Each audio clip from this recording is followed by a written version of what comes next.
What is up, group members? I'm licensed psychologist Dr. J. And I'm licensed clinical social worker Kristen Gingrich. I'm licensed clinical psychologist Dr. Casey. This week, we're talking all about vulnerability on social media with a very special guest. You know her as the Shani Project.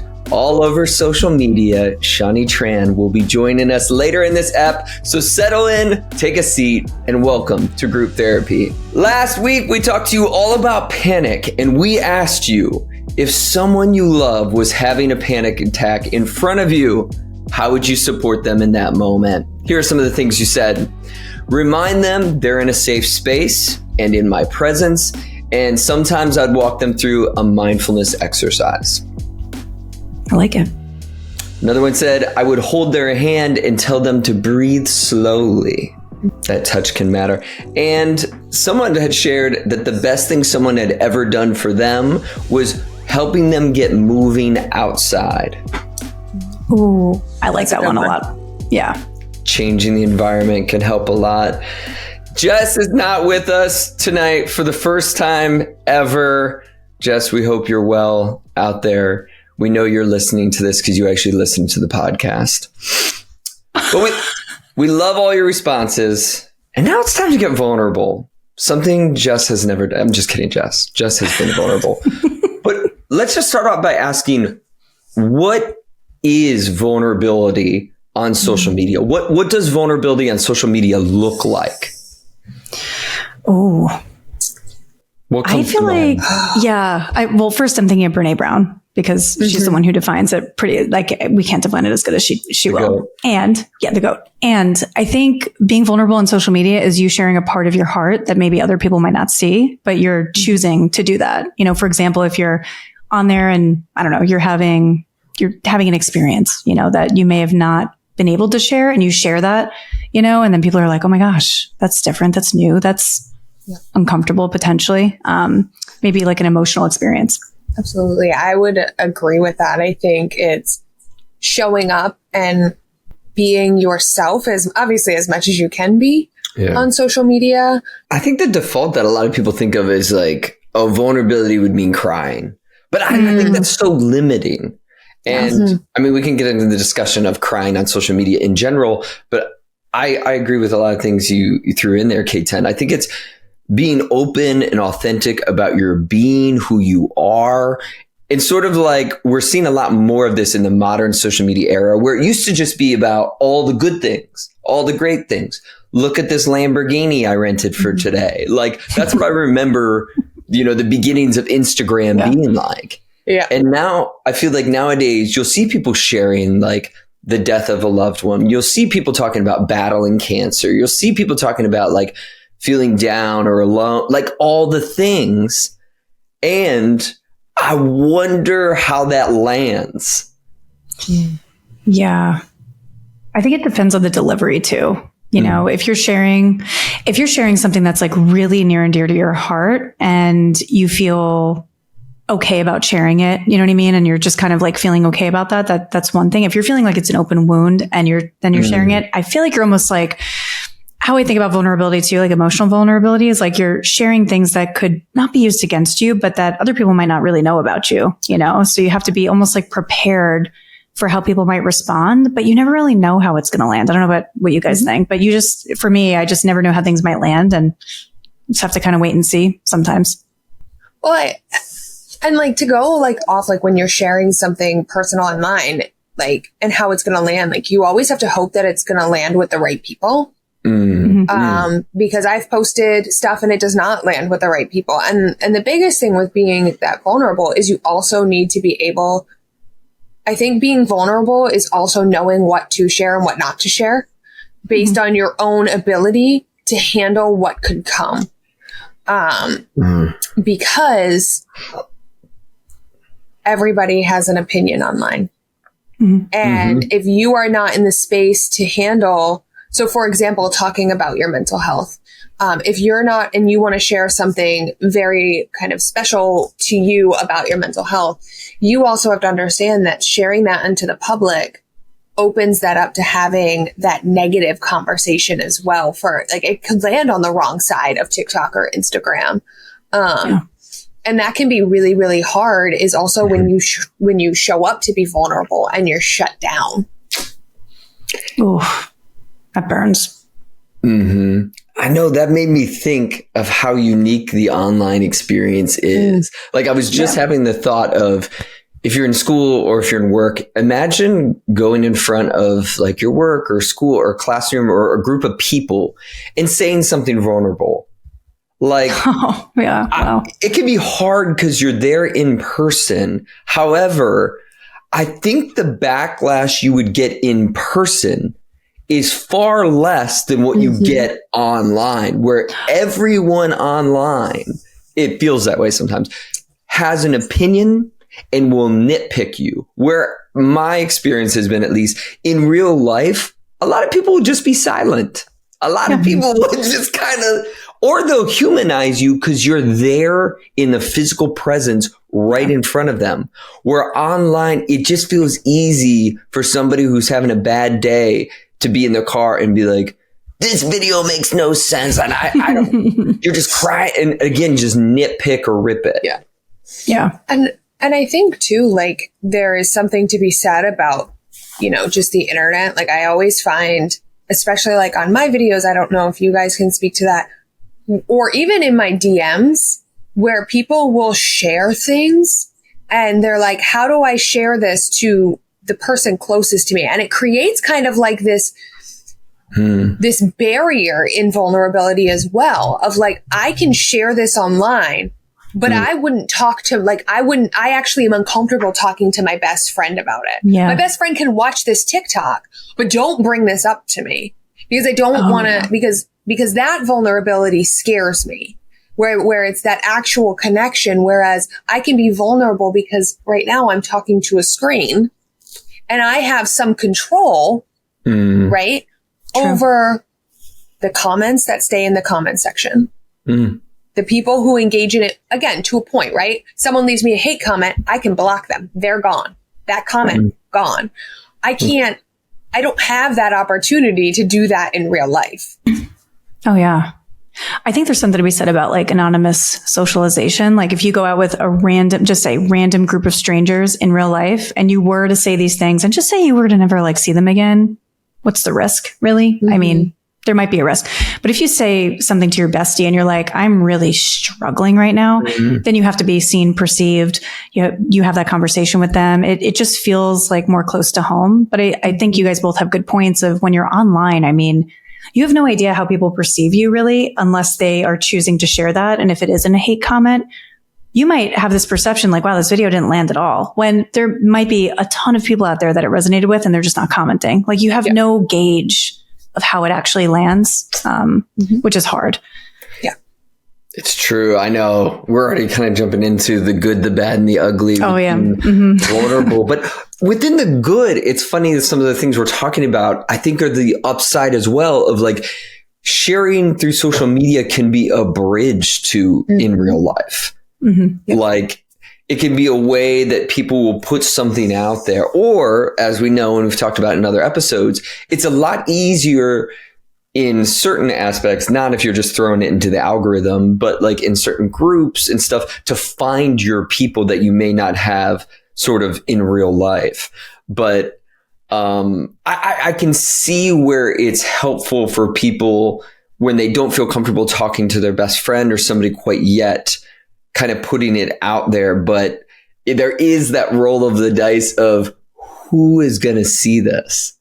And that's a part where, again, unless you're just sharing it to like a few friends or maybe on a Discord server with people, I'm thinking of all the examples, like not just using like a TikTok algorithm or something, but like, I think you can get a lot of people who feel really badly about themselves and are going to try to pull you down in the process. And it really has nothing to do with you. But that's always the inherent risk with anything you share online. Oh, yeah. I sometimes see comments as a mirror for other people. And I'm like, if this is doing it for you, great. I can't internalize it, unless it's like, wow, my intention was one way and the impact is totally different. I might have to take some accountability depending on what I'm talking about. But yeah, I'm with you. I think one of the positives is that you create a community. Like I met you guys, right? just by being on there. And we met each other, and you guys are wonderful people, and we share a lot together. And I think when you do that and you create a community, or you're involving yourself in a community online where you can be vulnerable, it could be really healing and protective. But if you are focused on the hate comments and focused on the negativity and focused on maybe people, how people perceive you, I can imagine it being like really overwhelming, especially if you're sharing something really vulnerable. Yeah, it leads me to wonder, for you all, have you been vulnerable? Like, what are the times you've been vulnerable on your accounts, and how was that? Like, what was the result? I'll be transparent when I say I'm very specific in what I am vulnerable about. Because there are places in my life where I don't want the world's opinion. And when I put that out there, that gives the opinion to be able to be there. I would say, like, when I have talked about certain things, you know, especially like my struggles with depression and suicidality, you know, getting the people in the comments really just saying, like, you, especially being a therapist talking about mental health struggles, getting the people in the comments saying, well, you shouldn't be practicing, you shouldn't have a license, you shouldn't have those type of things, because how can you help other people if you can't help yourself? Because again, it opens that door. But I had to do a lot of work, like, in that process, because I will say, like, if you scroll all the way back to April 2020, when I started posting content, compared to the content that I post now, there has been a shift with time where I became comfortable with sharing parts of me. There were times where I wouldn't even share my last name at the time because I was not comfortable in that space. And I had to learn how to be comfortable in that space not because that's where I wanted to be, but also knowing, like, I think sometimes when you go to share online, you haven't done the inventory of your own story of what is something I'm willing to share because it's helpful and I'm ready to share it. Or what am I just sharing because I so badly want to connect with other people? And those are two very different reasons to share online, because the so badly to connect with other people, if you're not ready to actually manage that, it can actually cause more harm to you as a person. Oh, yeah. Yeah, I really resonate with what you said, KBI, because I think same here. If it's an open wound for me currently, I usually don't share it. Like, currently, like, if I'm actively going through something, I could look back on a couple of months and be like, oh, that was really like a tough situation for me back then. I could probably share it, and then I could handle the backlash if there is something. But if I'm currently dealing with something and I put it out there, it's still an open wound. And then any comment is just going to hit, it's going to burn, it's going to sting, you know? I'm really specific about certain things that I share too, because, you know, I'm at there, you know, in private practice. So whatever, I guess it's different for therapists, but I share whatever I feel comfortable with my clients knowing, you know, only because we have a public presence and stuff. But I do think that sharing some things is helpful. It makes you feel human, you know, and then you connect and stuff like that. But the really, really deepest parts of myself, I do reserve for the people that are closest to me. Only because I just feel like, as much as I want to put everything all out there, I think about the goal and the rationale. And the rationale for me is to connect. And I feel like I'm already connected. You know, I don't have to go that extra mile. You know what I mean? But the things that I have shared, I have landed pretty well, to be honest. I have a rare eye disease that I've shared on there at one point that landed really well. Actually, it connected me to a community of, I think it's like 10,000 people who have the same thing that I do. And it was incredible. I was so alone for so long, and it was like the best thing to ever happen to me. So little things like that I could share. But deep, deep, deep wounds that I'm currently experiencing, I usually reserve for my close friends and family. Justin, what about you? Yeah, my experience has been real similar. Like, when I've talked about having Chiari disorder, I've had lots of support on that. When I've talked about the struggles of like an early career therapist, or how I was like my first year in therapy, I've gotten a lot of like, oh, me too, and like support like in that. Or I get a lot of people who are first year therapists like commenting of like, oh my gosh, like this shed light I have had some of then why are you a therapist? Mm-hmm. Like, when you're vulnerable and, you make a video of like your mind going blank or something. I've gotten some of those, but overall, like it's been positive. The lessons I've learned of what never, I put in quotes because there's like no rules, but for myself that I won't talk about is dating and relationships. I think, especially for me, it's like you go through relationships and sometimes they end or you go through problems. Like I would never want to talk about someone who doesn't have a presence, like, or a microphone or an audience. And I'm not knocking people who I've seen do that on social media. But for me and my values is if I am talking, and y'all have been in relationships. So just imagine you had a big audience and the person you were dating or whatever did not. It's a very one-sided thing to talk about a relationship where the other person, theoretically doesn't have a microphone. So I've learned that's an area for me, like I'm just not going to broach. And the other thing that I've had mixed experience with is including my son, where on the one hand, I love being a father. I love being a compassionate father, an emotional father. I love sharing my life with my kid. And yet there's risks and there's the whole issue of like choice. And when you represent your child online and you get every single quote unquote perfect parent commenting, telling you anything they saw in the video that is wrong. God. And I've made for the choice myself. I'm going to temporarily now and then put my child and represent him in videos because I think it's important for not just me, but I want to share the joy I have with my child. And again, it's a choice to be made, but the parenting people have been brutal. They are. It's a whole other, I could do a whole episode about parenting and social media. Like I know we did parenting and mental health. I could do a whole episode on that because it is brutal because again, everybody has their own opinion and their own piece. And that's where it comes in. Like you share a piece and then someone comes in and comments. And like, you maybe laugh with the relationship piece because I mean, I talk about my husband on my page every so often, but I remember I made like 2 videos with him when we were in Disney. And the one video that I did with him was we were in the airport and it was basically like, when you're in like basically like getting ready in the morning, you know how it is. It's never a fun time getting ready for vacation. And it was like an audio from Yellowstone. It was like, I love you. I'll see you in the car, but fuck you. And it went off. It went off. And there were comments in there like, who is that? Is that you're married? That's your, like, because he is so anti social media. Like the dude, I'm pretty sure, like when we had our son, I'm pretty sure he didn't even make a post. I'm pretty sure he hasn't made a post in 10 years on his Facebook. Like, must be nice. because that's just who he is. Yeah, like, he doesn't. Like, nothing wrong with it. I can make all the videos about him on TikTok. He'd never see them. But I choose not to really include him in my content all the time because he doesn't like that.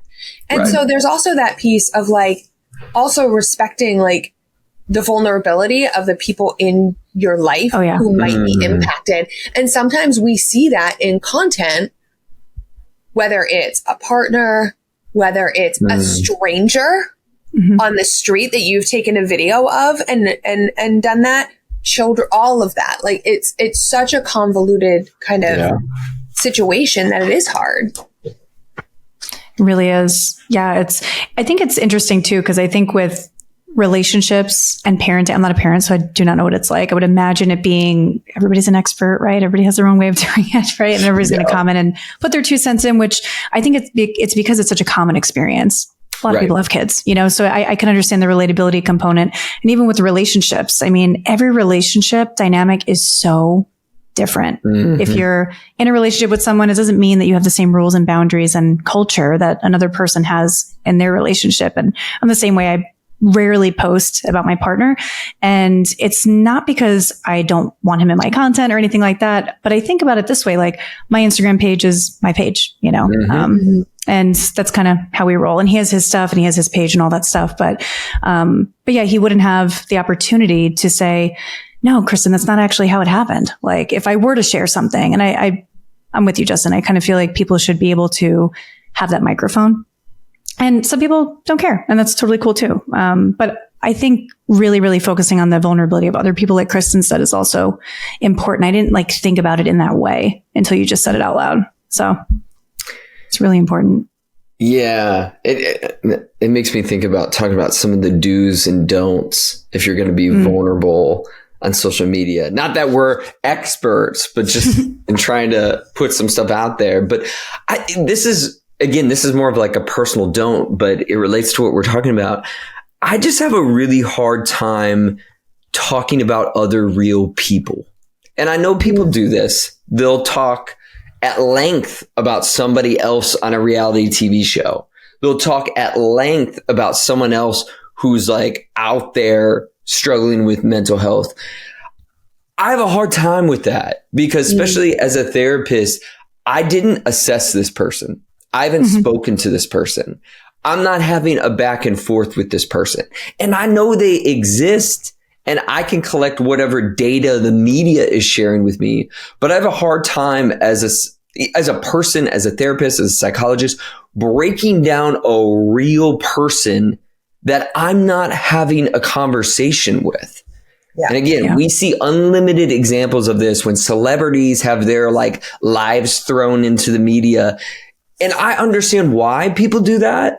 But at the same time, for me, there's always like a value kind of clash of I haven't spoken to this person. The only times I do this is when it's a fictional character, which I feel like is easier to break down a character dynamic of someone I can't talk to Barbie or Ken. Really like to talk to Ken because we're all Ken enough. If you know, you know. If you don't, you don't.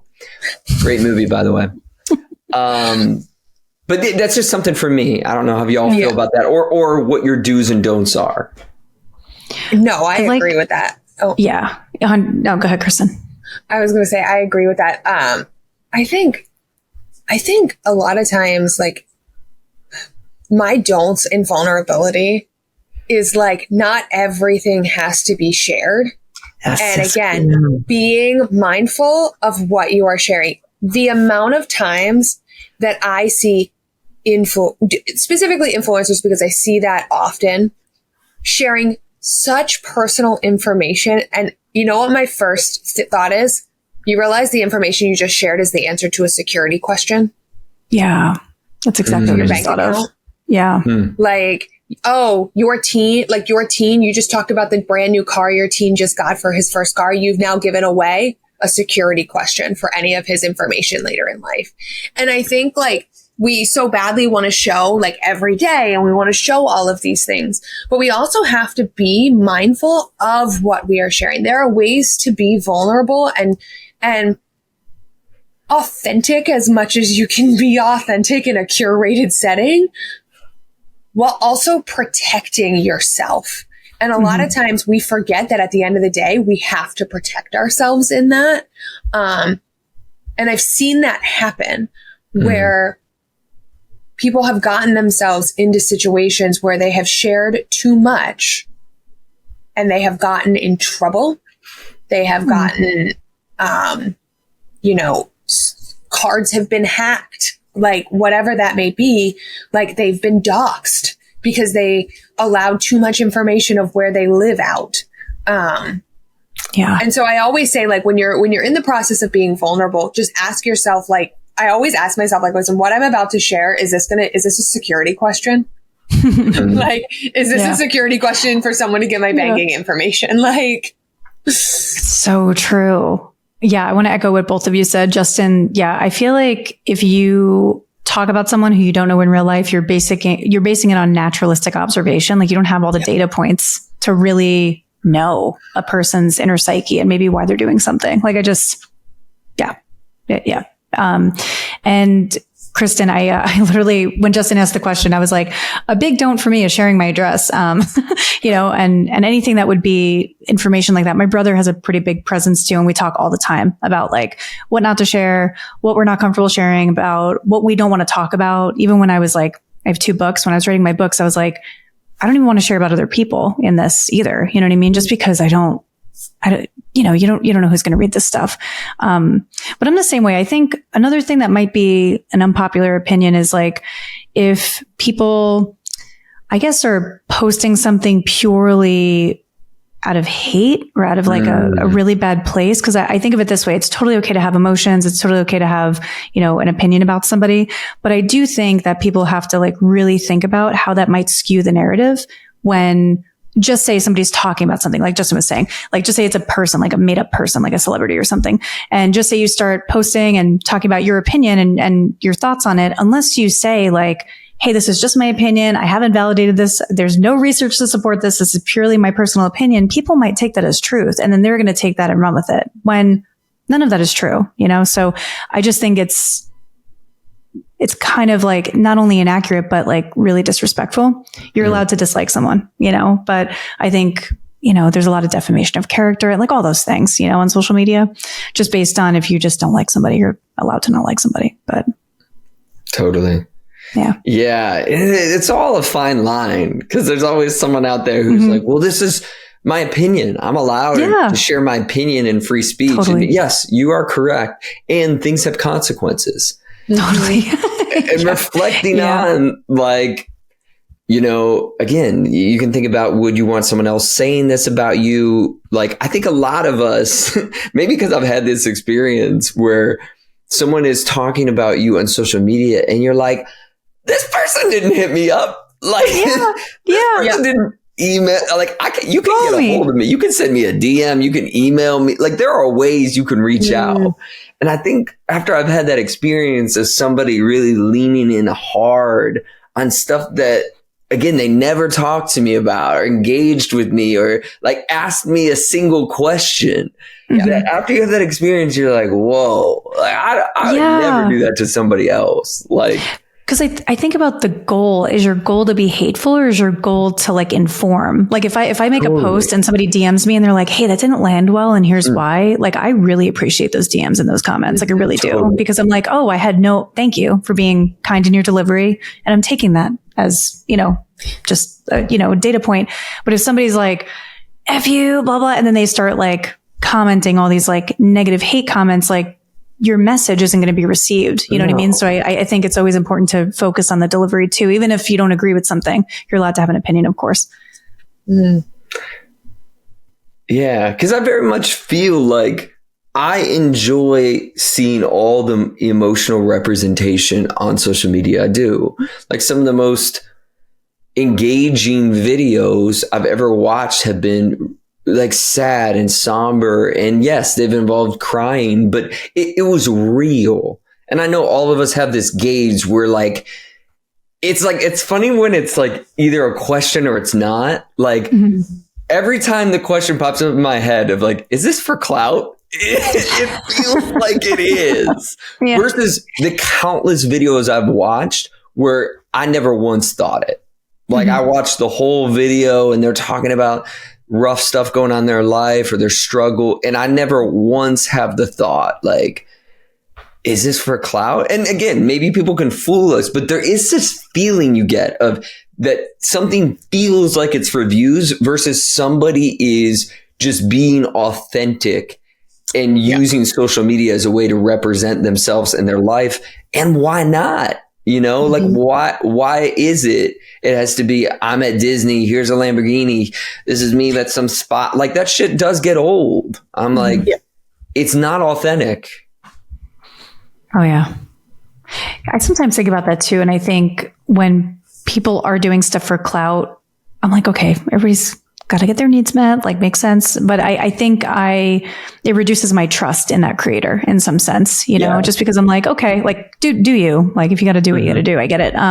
But sometimes I'll think like, is this a experience that's coming from the heart, and is this creative content that other people could relate to, or is this kind of like for a specific reason? And technically both are valid. I mean, really, you could really create whatever content you want, but I think it's a matter of like, will other people trust you? Will that create a sense of community, Yeah. But what we never do for clout? That doesn't make any sense. No, we never do it for clout. You know what we do it for? To enrich the mind. Chef's kiss. I tried so hard to transition it in. That was bad, guys. No. I feel like KB, I was at like the 3-point mark, shooting, barely misses, just it came and just boom. Like, Yeah, boom. What's the basketball player who hits it? Wait, what? say it again. LeBron James? What? No, I don't know. LeBron James. You go Steph I did the Curry. polls this week. Yay! I did them. Do you want to go over them? You did Google Scholar Short? No, I did the polls. Yeah, but this is Google Scholar Short. Are we? You guys? Okay, you are literally AI. Like you never miss this stuff. What is going on? Winners. No, it's always Google Scholar It's Short. always the short. You listen to this podcast. No, we've determined this. Okay. Put the thing down, flip it and reverse it. You know what we're going to do? The Google Scholar Shorts. Yes. That's what we're going to do. The Google Guys. Scholar Short music played. Everyone was geared up, and they're. But we're here now. But we're back. We're back. Guys, I don't do Google. There's a reason why I don't do the Google Scholar Shorts, but I came in clutch. Let's go. Let's go. It's 100% not going to be as good as Jess. I miss Jess so much right now. KB, are you great? But like, really? You're Okay, great. No, guys, I had to read this. Let me tell you, when I picked this research article out, I had to read research. Let me tell you the last time I read an actual research article. It's been a while. There were lots of numbers that I did. I was like, I don't remember any of this. So I found an article. Mm-hmm. Jess will roll over from 2020. It's kind of recent. Not fair. There's not a lot of research in this field. A lot of the research was around like vulnerability as in safety.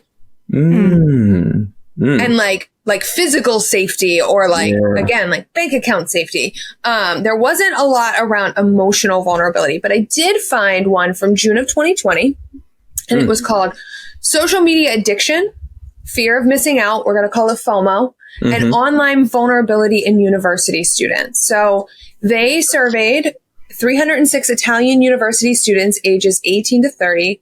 They responded to an online survey. And they found something interesting. They found a positive correlation between FOMO, online vulnerability, and social media addiction. Wow. They found that women tend to have a higher level of social media addiction and the need for relatedness. And they found that FOMO, so the fear of missing out, is the best predictor of social media addiction. I can believe that. I can believe that. Uh-huh. Because you're going to be more connected. Go. Yeah. That's great. It's great results. I was going to say, if you feel like you're missing out, you're going to want to connect. And if you're going to want to connect, you're going to be on social media, right? I mean, yeah. Right here.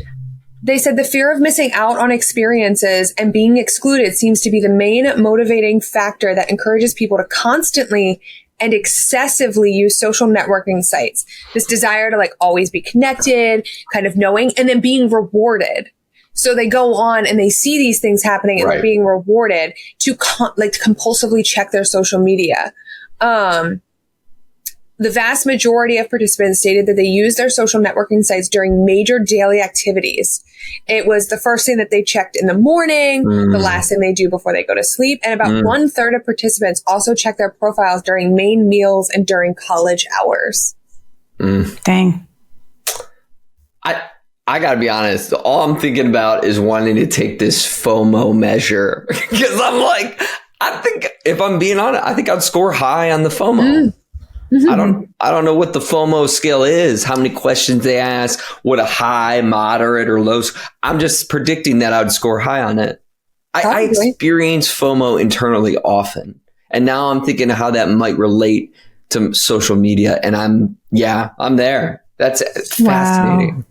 Yeah, so I thought it was very interesting. Yeah, the need for relatedness, because that's what I think, like, when I post something and then somebody else could relate to it and then vice versa, I feel like it like does something in my brain. Like, I don't know what it is. It's really cool. Yeah.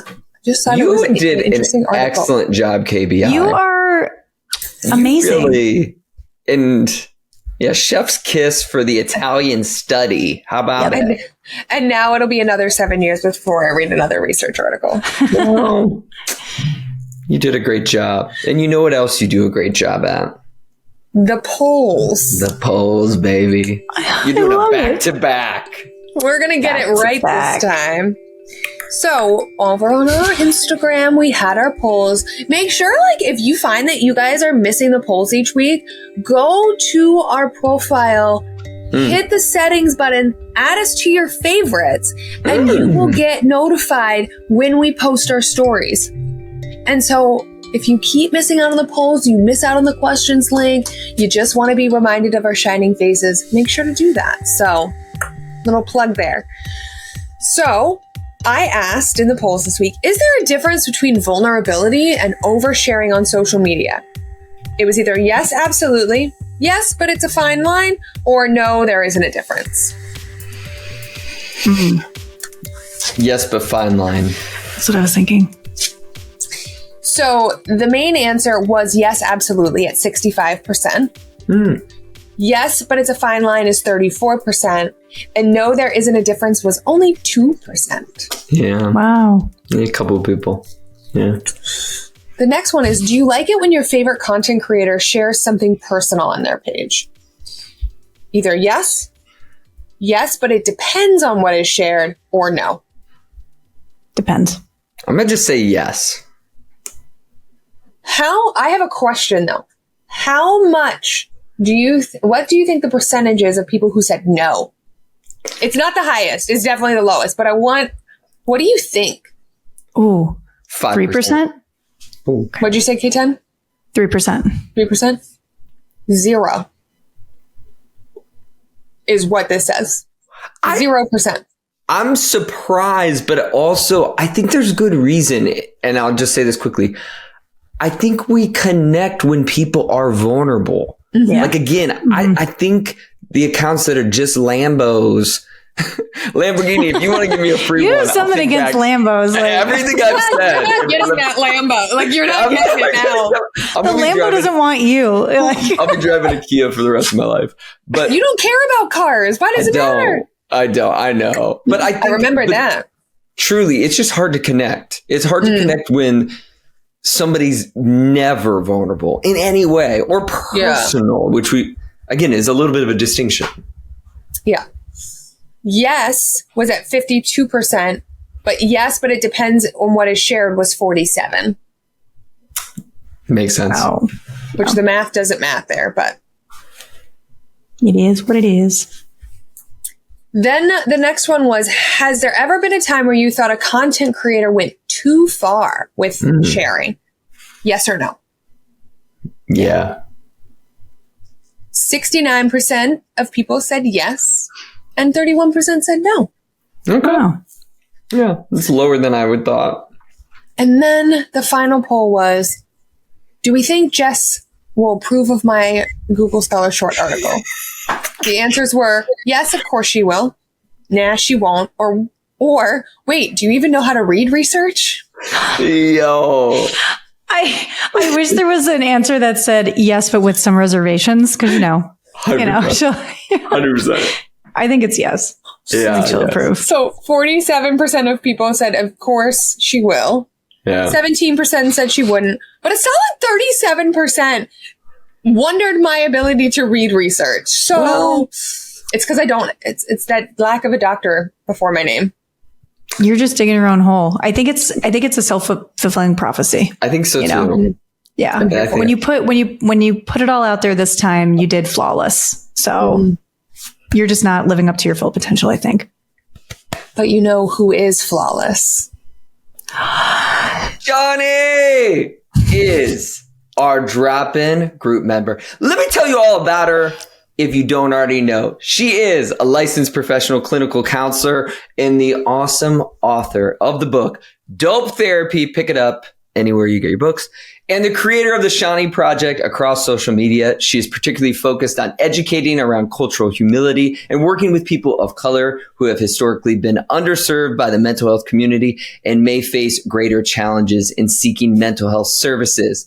She loves dancing, all-inclusive vacays, spending time with her family, and deserves to be the next great Croc ambassador. Put your hands together unless you're driving for Shani Tran.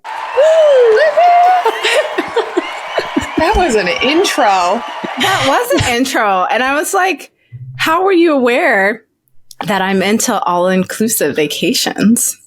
Because that is totally me. And it's very hard to convince people that aren't into them to go. And then I take them and I'm like, see?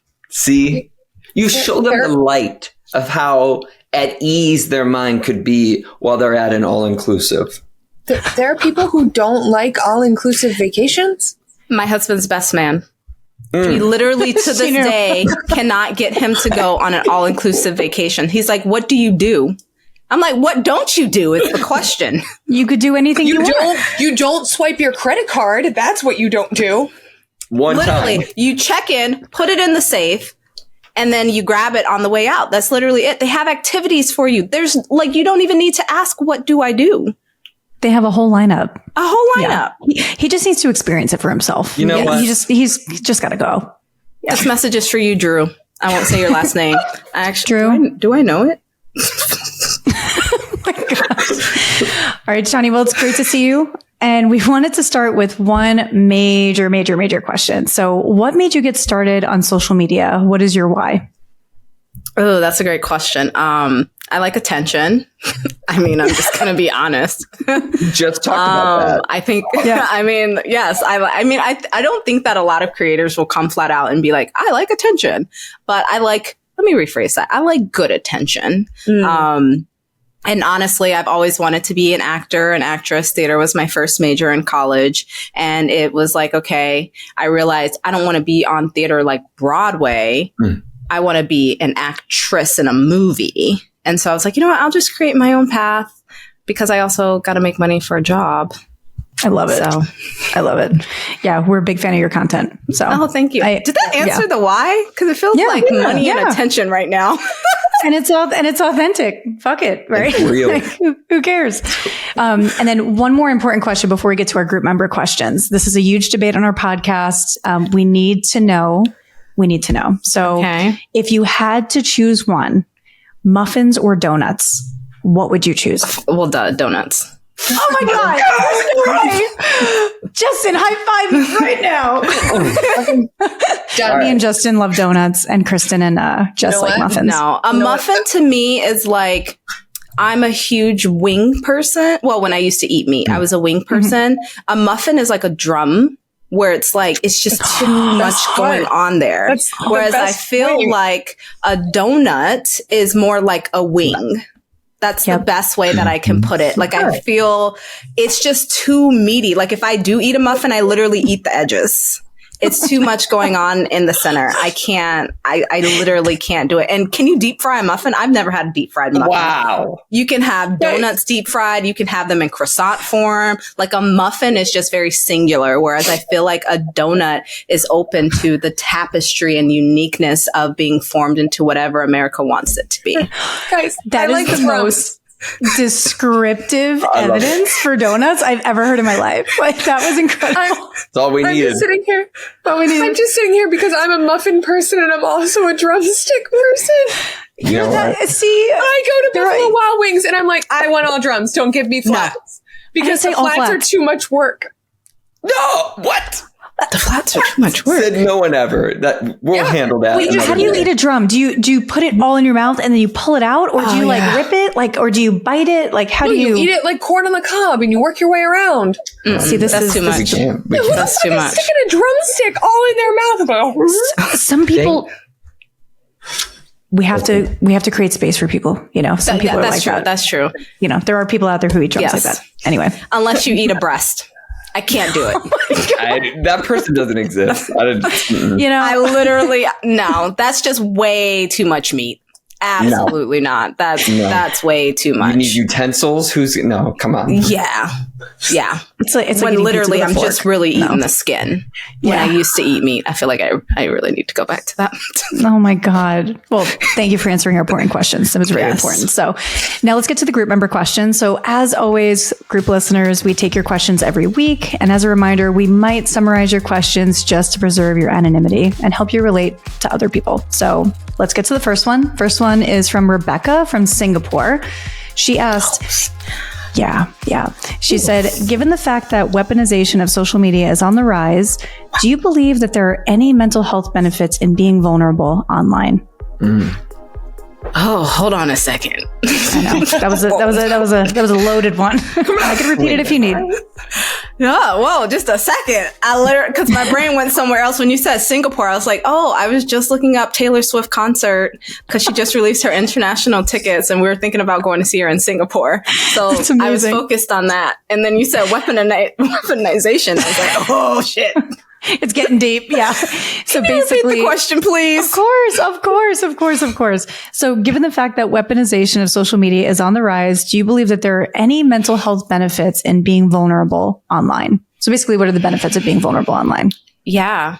I think you find community and you realize you're not alone. That's probably the benefit I can think of. So with that being said, I do think that there are some benefits as long as you are aware of what the consequences could also be. And not consequences like you're getting in trouble, but just being aware of both sides to being vulnerable on the internet. And also making sure you don't want to be vulnerable for the sake of being vulnerable. You know, that's what Brene Brown says. And we like her around here. You know what I'm saying? Mm-hmm. And so you want to ask yourself, like, what's my intention for like telling my story or like being vulnerable in this space? Because if it's just like, you know what? Let me put it on the internet because it will find someone. I do think that that's great, but you have to think about yourself because it could find the wrong people also. 100%. Yeah, we were just talking about that before of just noticing the consequences and how things land, you know? And really being mindful of that. Yeah. All right, next one. Kia from New York. Beautiful name. All of you have been on social media for a few years now. How do you find the balance between sharing your life online and being vulnerable, but also protecting yourself against the haters? Is this a question for me or all of us? Or you can answer first, and then we could always jump in. Yeah, most of these are all for you. What's the question again? You've been on social media for a few years now. How do you find balance between sharing your life online and being vulnerable while also protecting yourself against the haters? I don't really, the interesting thing is I think that because you're online, people automatically assume that you are putting your life, like life is so vast. But when I actually think about what I put online, that's probably 15% of my like actual life. And how you deal with the haters, I really think it's changed over the years. For me, I just know that people can be unhinged. And I'm also aware that people can be rude for the simple fact that they want someone to argue with them. So like recently, literally like 2 days ago, I got an email, not a DM. Like if you send me an email, like you really been thinking about me. So I got an email and it was like, why don't you stop making Instagram ads, you fucking moron? And I was like, and literally, obviously, our automatic response is to defend and protect ourselves. Yeah. And I was like, I can't do that because I have no idea what this person knows about me, how much research they've done. And so for me, for dealing with the haters, I think the best way to do it is to ignore them. Like I'm not going to give them my energy. And this came from a friend of mine. Someone once said, is all that energy that you give to like a negative comment, why can't you give that to someone who's constantly saying, I love your content. Thank you so much. Like, why can't you give that energy to the people that support you? And so I've always been thinking about that when I, quick to write out a message. I always backspace, or, you can shake your phone if you have an iPhone to delete the entire paragraph that you just wrote. You could really do that? Yeah. Like if you shake the iPhone, if you write out like a whole message, when you shake it, it'll say undo and then it'll wipe your message like clean. The more you know. Yeah. I love it. Justin and Kristen, what about yeah, seriously. What about you guys? I was going to say, I love what you said of like a lot of our content, if it's not a solid, just educational video, like if it's anything personal, it is such a snippet of our life, like, you know, the TMS treatments that I've been doing, the 15-second video I took of one treatment in my treatment doesn't cover the 20 minutes I sat in that chair. Mm-hmm. Yeah. And like, I think sometimes people forget that like what you're doing is when you're seeing our content, then you make the assumption of the holes that you're filling in on what the rest of my day must look like. Mm. Yeah. They like confabulate. Yeah. Yeah. But I think when I watch your content, I can tell you did get coffee that day though. So that's like an extra couple percent into your life. But that's right probably, though, right? You can, but 20. that's true though. Like you can, but that's what people think, right? They like see something like, oh, she must have like done this today. Oh, she was at the gym. So she started her morning at this time. And then this is what she's doing after. Yep. Like we sort of like, but I think also that's part of what the brain does, right? Like sometimes we're not conscious of how our brain is actually filling in the gaps because it needs to. Yeah. So true. I think about the energy thing you said, Shani, a lot. And you said it better than I've ever like thought it. Yeah. But it's 100% true because like in the few times I have engaged, it stirs up my energy. And like, I'm thinking about what I'm going to say for a while. It's not like I just go and send. Like I try to be thoughtful. I try to like, you know, create like a corrective experience. It has never once played out well. Like I have not had one, and people have their stories where like, no, I talked to this person and then they told me that they're really struggling and I pointed them to help. I've never had that experience. I'm sure that does exist. Every time I've tried to like engage with somebody who's just spewing negativity, it has no ending. It's just like more negativity, more hate. And I'm always the one who's like, why did I engage? Like, what was this about? Oh, yeah. Yeah. Cause I think like, how is it going to affect me after? Like if I respond to that comment, I'm going to be thinking about it. Like, did they respond? Like, what are they saying? Like all this stuff when really it doesn't even, I don't need to be putting that energy out there at all. Yeah. I think for me too, I had a really good lesson early on. I think it was probably 2020 when I blew up on TikTok, the pandemic, and I made a video about, it was something about Black people and someone who was Sherwin-Williams Alabaster. They had commented and I was like, I literally then made another video responding to their comment. And I'll never forget, they then made a comment on the video and they were like, you don't know me. And I remember that resonated so much with me when they were like, you don't know me. And I remember then I spent time trying to figure out who I was responding to, because then at this point they had blocked me. And I was like, I just want to apologize actually for responding in the way that I did, because that wasn't modeling behavior as far as like, you know, tit for tat kind of thing. And I wanted to educate them. And I wanted to be like, hey, yes, I am a Black person. I make Black content for Black people. And it was just, I remember I was thinking about it. I probably spent like a good couple weeks thinking about it, trying to like apologize to this person. So for me too, knowing that I am an empath, the thought of hurting someone with my words, regardless if I was defending myself, I don't want to know that I actually did hurt someone. So I always try to be kind with my words. Yeah. I love that. I love that. And I think too, like being kind, I don't know. I just kind of feel like that's the energy that I want to put out too. Just kind of like what you guys were talking about. I agree with all that. Okay. Next one. Ben from Ohio said, how did coming isn't that the team, the football team, the Browns, like they barely win football games? Is that Ohio? Yo, John. I'm asking. That is one of the best. No, is it though? Is that Ohio? No, well, OHIO is the Buckeyes, but the fact that you burned my favorite pro football team. Oh, I'm so much. sorry. You know too much. You like the Browns? Seriously? I live and die by those Cleveland Browns. It was the seriously for me. I'm like, seriously? We're gonna win. We're gonna win one of these days. And yes. Thank you. Oh my God.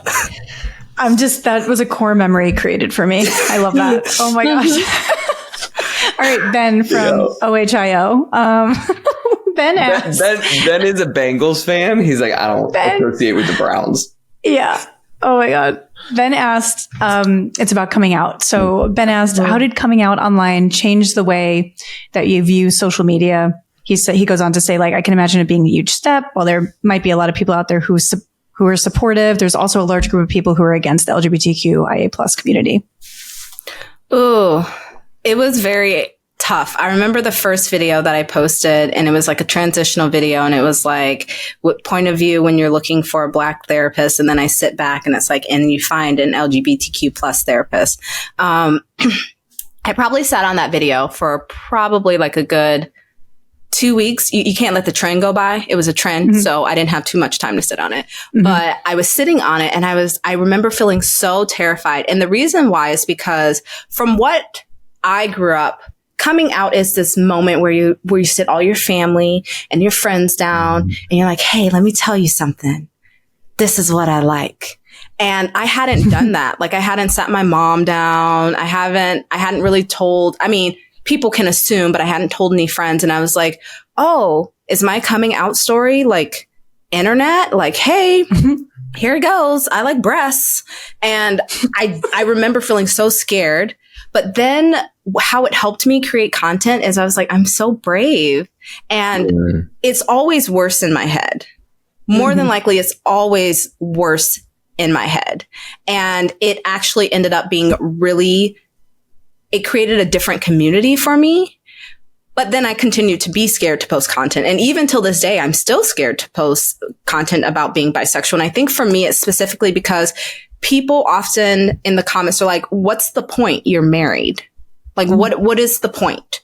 And I'm like, well, if you've read anything about studies when people are on their deathbed, most of them will say they wish that they lived a more authentic life. They wish that they would have traveled more, spent more time with family. And I don't want to die knowing that I wasn't my whole self. It's not about my marriage. It's about me being true to who I am, who I want to be, and who I'm growing into. It's so beautiful. Yeah. And I mean, sexuality and preferences for partners are two different things, you know, and some people don't realize that either. Yeah. Yeah. It's interesting because I think I love your content about coming out because I do think it makes people feel less alone. And I think really you could be in any relationship and come out at any time. Like, it doesn't matter, you know? I'm really glad that you had that opportunity. Oh, thank you. Yeah. Yeah. Okay. Let's see. I'm trying to filter through the questions. Justin, you could cut this part out because I'm trying to find one that is. Justin's like, there's another one from hair. What'd you say? It's like he's saying no, and his hair is just flopping left and right. I really need to get a hair transplant, y'all. Let me know if you know anyone out there. Is your hairline receding or something? Yeah, look. Oh, I think it looks fine. It's a part of the part. You're fine. I need to go to Turkey. That's where people go to get it. Turkey. When I'm in Turkey, y'all know why. Oh my God. There's another Ohio. No. I think we have an open wound on that one. Forget going to Turkey. You better get a brand deal. Yeah. I would love to. Dude, I looked up prices in Turkey. It's literally like a fifth the price in the States compared to the States. It's like I could get everything done for $1,000, and here it's like between $5,000 and $8,000. That's insane. I was looking at boob jobs in Mexico. Okay. In Cancun? Let's go. They're so much cheaper. So much cheaper. Right across the border. And what's oh, you can drive there from here. People do it all the time for vacation. Yeah. I drove to Rocky Point one time and I was like so scared. Listen, that's the reason why I haven't done it. I want it but I keep telling myself, I'm like, if white people do it. If white people do it, you could do it. Yeah, for real. I can do it, but I'm like, I be talking and I'm like, so when you get out of Arizona, they're like, just make sure you got cash. You unsold me. When you said, make sure I have cash. You have to get stuck. Yeah. I was like, I'm no longer sold. It's fine. I'm going to fly American Airlines. We're good. Don't get pulled over. And you have to change your car to kilometers instead of miles because they'll pull you over for speeding and then you have to pay them off. It's like this whole thing. Yeah. It's crazy. What? It's insane. It's insane. I can't do it. All to go to Rocky Point and it's like, it's not all inclusively. You know what I mean? Listen, that's why I haven't gone. I was like, man, forget this. I'm going to Cancun. All right. Sarah from Germany. It's not Yes. Sarah from Germany. How do you think social media plays into one's ability to be vulnerable? Like, I feel like I could be more honest on social media because I'm not actually talking to anyone. It's a good question. How it plays into one's ability to be vulnerable. Wow. I think it challenges you. And I think it makes you think about what you want to say. Because I know that I'm definitely one of those people, I can't speak for everyone, where I've met someone new and then I walk away from the conversation. I was like, dang, I said a lot. I walked away and I feel like I learned more about me than I did them in that conversation. And I say that because then when you're being vulnerable and telling a story on social media, like I don't know if everyone does it, but like if I'm doing a story, you know, I kind of got my phone. I'm like, oh my gosh. Hi guys. I don't say that. I don't know what I say, but you know, I'm like telling it and then I rewatch it and I'm like, ooh, nope. Shouldn't have said that. Let's redo it. Okay, everyone, I'm having a really sad day. Watch it. Nope. So I feel like it makes you really like think about the message that you want to put out, how you want to display that. Because when we first, like, if you just rattle off being vulnerable, when you sort of like then re-listen to it, there are things that you have to be mindful of, knowing that other people are going to see this. And also recognizing too, when you're being vulnerable, I really think it's important to be like, hey, like, this is my experience. Because one of the things that I'm learning on social media is that when someone talks as if they are an expert in something, like just because they've experienced it, people automatically assume that's an expert on that topic. Yeah. And it's like, that might not be an expert. They just might know a lot because that's their experience. That's so true. I even think too, like if you're putting it out there and you're kind of saying like, hey, this is my personal experience, then I kind of think like it even feels more, maybe even relatable. And you know what I mean? If you're just an expert and you're kind of like on this almighty, then it's like, how is that? I mean, it is relatable, but you know, it's a little different. I also agree. Like, it's weird with social media. You can be more intentional, where it's like, I feel like real life is like messier and sloppier. It's like, you don't really get like a take back, but I'm with you. Like, there's something nice about the intentionality because you can really think about like, what do I actually want to say here? Where in the speed of real life, like how often do we pause to try to get intentional? Like, I don't. Like, I feel like in real life, I'm pretty like messy. I'll talk and I'll be like, yeah, I guess that's not really what I wanted to say. But as KBI always says, how curated social media is, it's sort of a pro and a con. But sometimes I feel like I get my authentic message on social media because I actually paused beforehand, if that makes any sense. Yeah. Because you could think about it more. Yeah. In real life, I'm pretty unhinged too, you know, and I try like to put that in social media, but yeah, you just see the highlights, you know what I mean? So it's different. If the world saw the full reel of you, K10, it would stop on its axis. Listen, I'm very unhinged. Okay. So anyways, next question. Cindy from Brooklyn said, hey, Shani, it's Cindy. I'm a regular on the pod and I'm also an avid follower of yours. I want to know about your journey and how the people around you were supportive in coming out. I'm on a healing journey myself and I'm also on my way to become a therapist. So she asked, how can I hold space and support people who question their sexuality? I myself am questioning. Ooh, you know, I still to this day haven't had the conversation with my mom. But I know she watches like my content. She watches it. She watches it. I know she does because sometimes I can catch her. She's like, you know, that video you posted about the, the video that you posted. And I'm like, which one, Mom? But I haven't like actually asked my mom like, hey, do you know that I am bisexual? So I would say for me, it's a little tricky because support looks very different. You know, we've had this image that support's like, I'm rooting for you. What can I do to help you? And for me, support for family members that may not know how to support me, not being negative is support for me. And I know that sounds like strange to say because again, it's one of those things of like communication. And to be honest with you, I'm just not ready to have that conversation with my mom because we've spent so many years building the relationship that we have that I'm like, to me, you not being negative around what I'm going through in life is enough. Now, when it comes to my husband, he's like wholeheartedly supportive to the point that I'm literally like, when are you going to like just snap on me one day? You're so supportive of everything that I want to do when I want to do it, no matter how. You're like, yes, go Shani. Like literally he is team go Shani. That literally I'll be sitting there and I'm just waiting for the ball to drop. Where like one day he's like, I don't know. He is the nice guy. And I'm literally waiting for that moment. But it looks very supportive for me to allow me to really just be the person that I want to be. And I get a lot of support from my community online. I love it when I see like, oh, you should make this a series. Like to me, that's one of the like best comments I feel like, because I'm like, you like my content so much that you want me to keep making this type of content. You know what? Go you for wanting me to put my brain to use like that. But series are very challenging because you have to keep coming up with new things. But so I just think it looks different. And when it comes to like questioning, I would say you have to have that like open communication with someone that you truly, really trust. Like when I was telling my husband, I was like, so we had this conversation, and this is probably the first time I'm talking about this publicly, but we had this conversation where I was like, hey babe, so I'm having more thoughts about women. And he was like, so what does that mean? And I was like, I don't know what it means. What do you think it means? And he's like, so like, do you want to like date like another woman? And I was like, okay, but let's be mindful. If I was having this conversation saying I had thoughts about other men, would you be okay with that? And he's like, but you didn't say that. You said about other women. And I was like, yes, you're absolutely correct. So let's keep going down that path.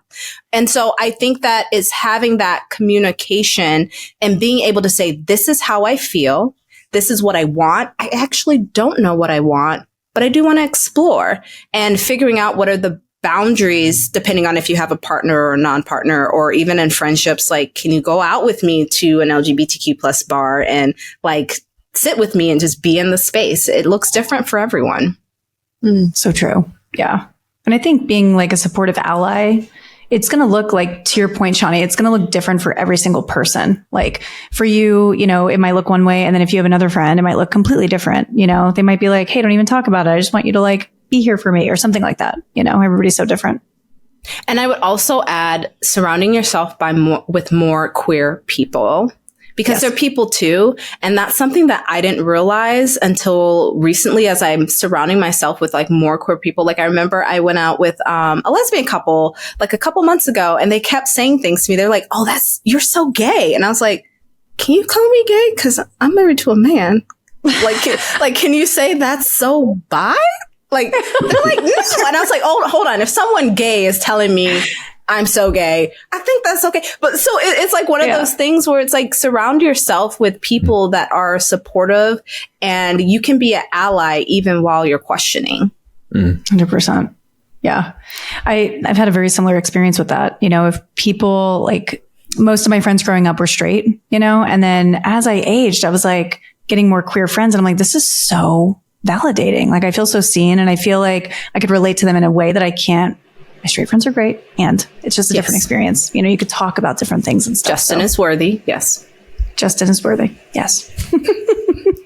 Yes. Julie from north of Ohio. So it's not Ohio, Julie, but what's north of Ohio? It could be Isn't Michigan. Ohio is Ohio bordered by states? Yes.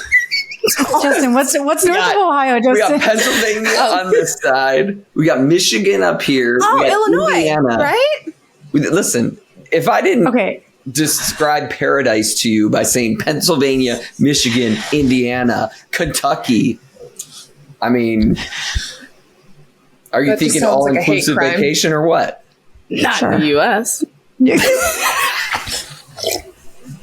This episode is so unhinged. I love it. Okay. Like that combination sounds like their national anthem would be a Morgan Wallen song.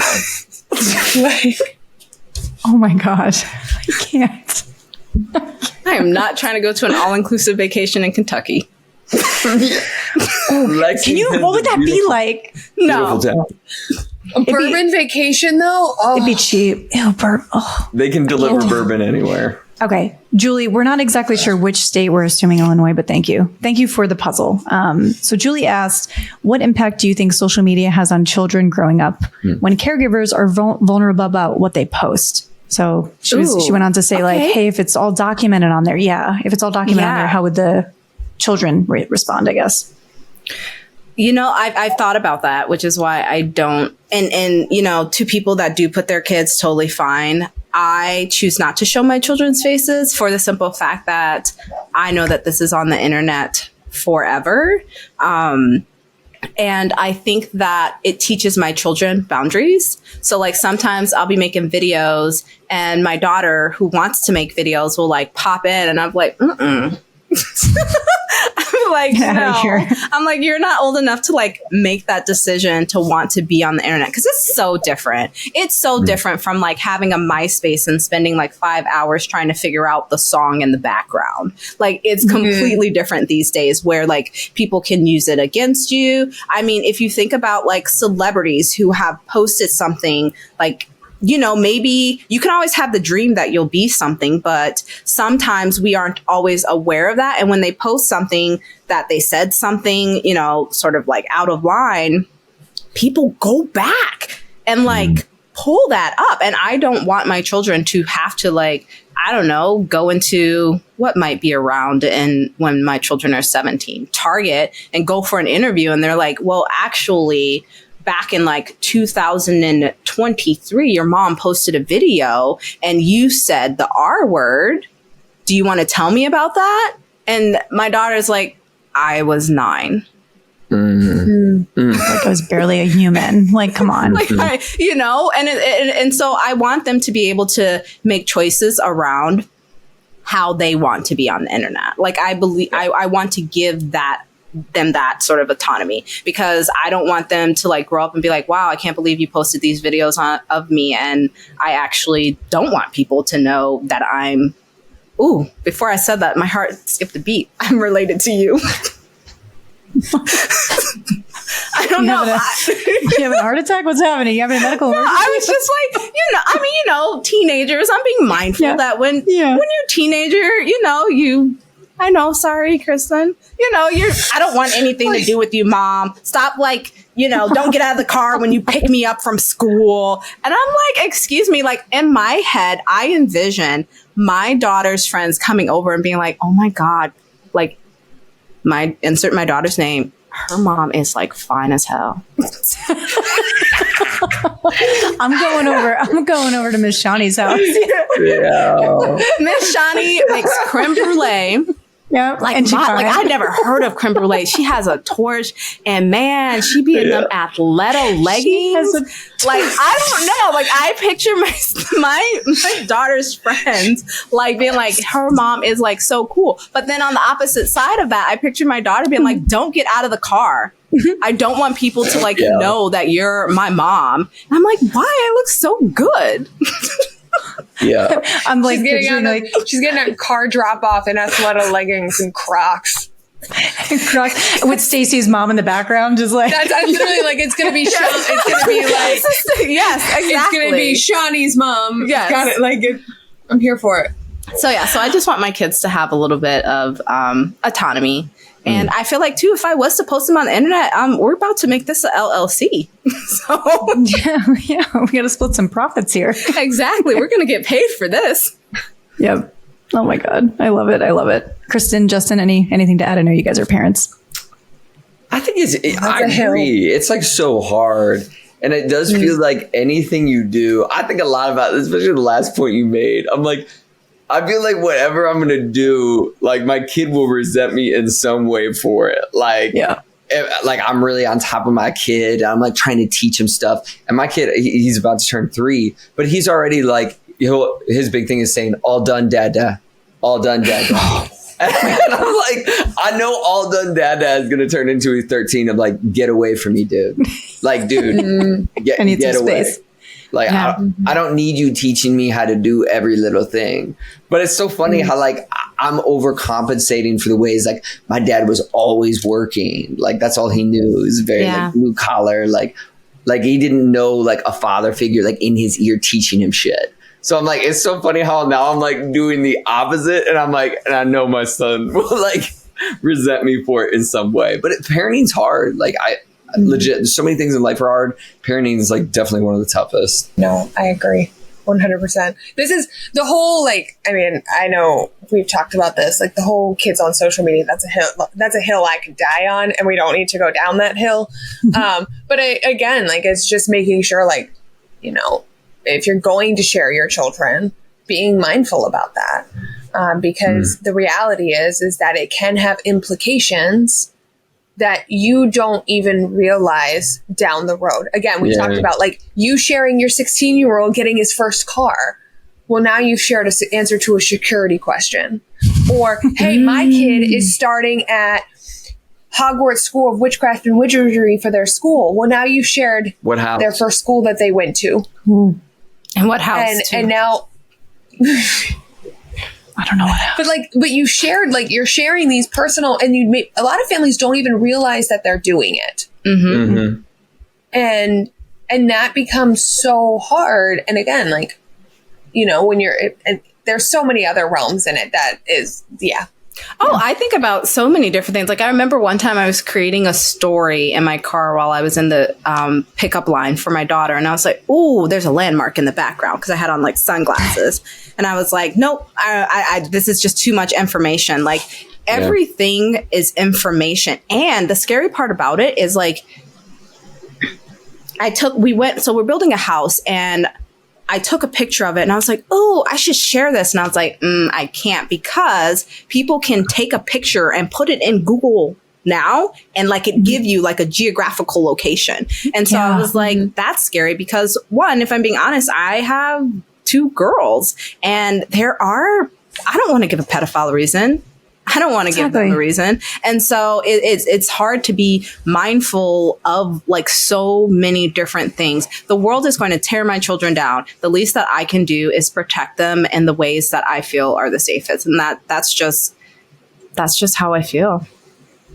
Totally. All right. So we have room for one more quick one.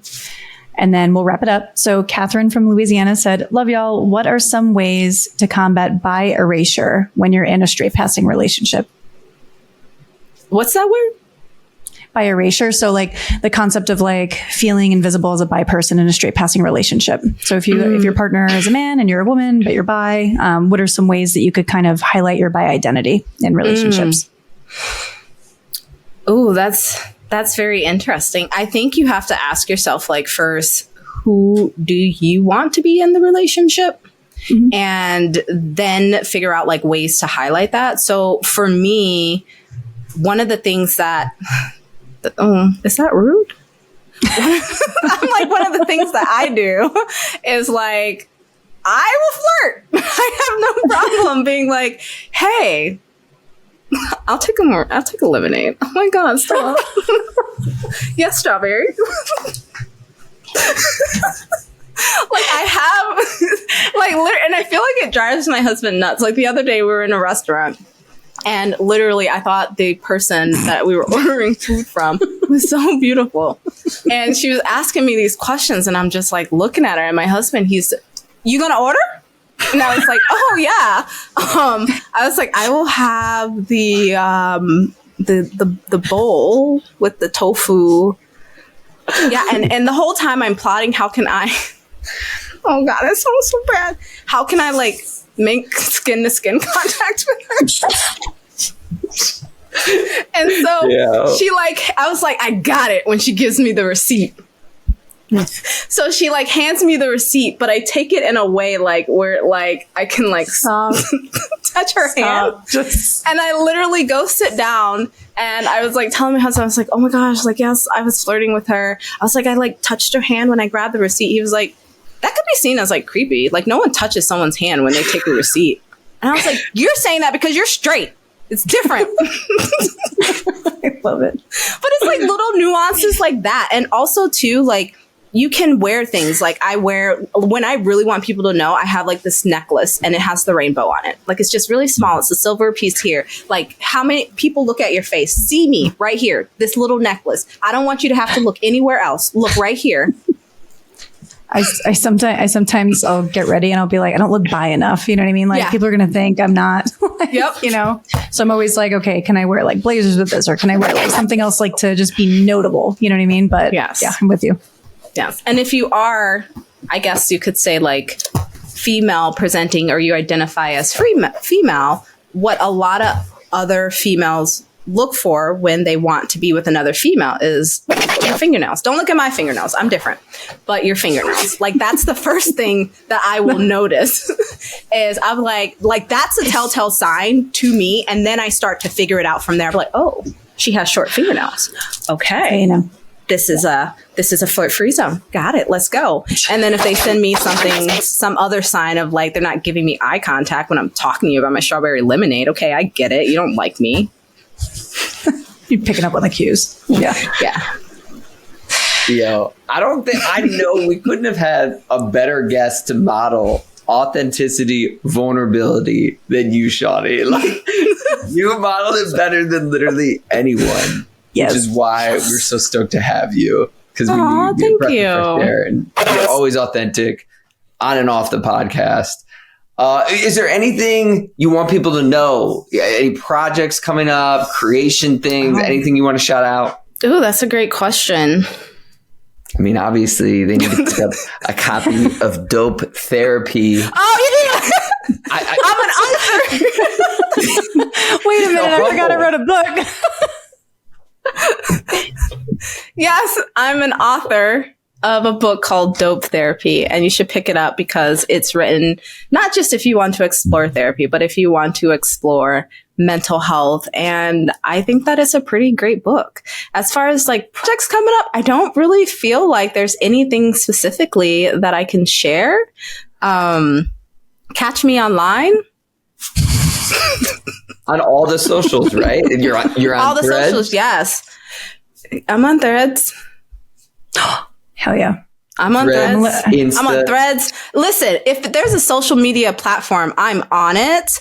But how active I am, that's to my discretion. So yes, you can find me on YouTube, X, Threads, Facebook, Pinterest, YouTube Shorts, YouTube, Snapchat, Instagram.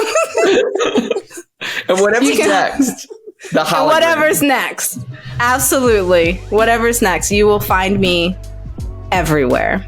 Well, we love your content. It's always authentic. It's informative. It's entertaining. I'm sorry if that came out. Absolutely. Absolutely. That is 100% true. That's why you've done so well. It's not a secret because you always represent yourself authentically across. So, y'all, share this episode, like it, comment, drop it in the group chat, let people know about it. We always leave you with a little reflection question here. So we're asking you, what are your thoughts on seeing people being vulnerable through social media? When you see someone being vulnerable on social media, what do you think? What's your experience of it? Let us know. We always love your thoughts, your experience. Shani, thanks again for coming on. Appreciate you. Thank you so much for having me. We'll see y'all next time. See ya. Goodbye. Peace.